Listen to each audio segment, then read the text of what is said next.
आज आपल्याला 2.25 एकर नांगरायचं होतं. तर नमस्कार शेतकरी मित्रांनो, मी तुमचा ब्लॉगर आप्पा. तर आज सकाळी आपण ट्रॅक्टरमध्ये डिझेल ओतून घेतलं. डिझेल ओतून घेऊन आपण आज आपल्याला देवकर काकाच्यात नांगराय जायचं होतं. तर आपल्याला आज 2.25 एकर नांगरायचं होतं. तर मग सकाळीच गेलो 7:30 वाजता. तिथून पुढं जाऊन 8 वाजेपर्यंत पोहोचलो होतो. तिथून 8 ते 11 चालू केलं. एकरभर नांगरून काढलं. एकरभर नांगरून काढलं की परत जेवाय आलतो घरी 12 वाजता. 12 वाजल्यापासून परत 3 वाजेपर्यंत राहिलेलं एकर नांगरून काढला.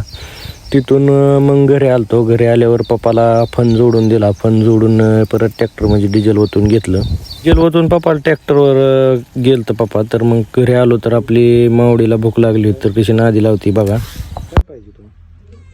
भूक लागली. तिथून पुढं मग आपल्याला गुरांचं काम होतं. तर मग गुरांना खायलाही टाकून घेतलं. तिथून पुढं गुरांचं शेण काढलं. शेण काढून गुरं पाणी पाजून घेतली. परत धारा काढून घेतल्या.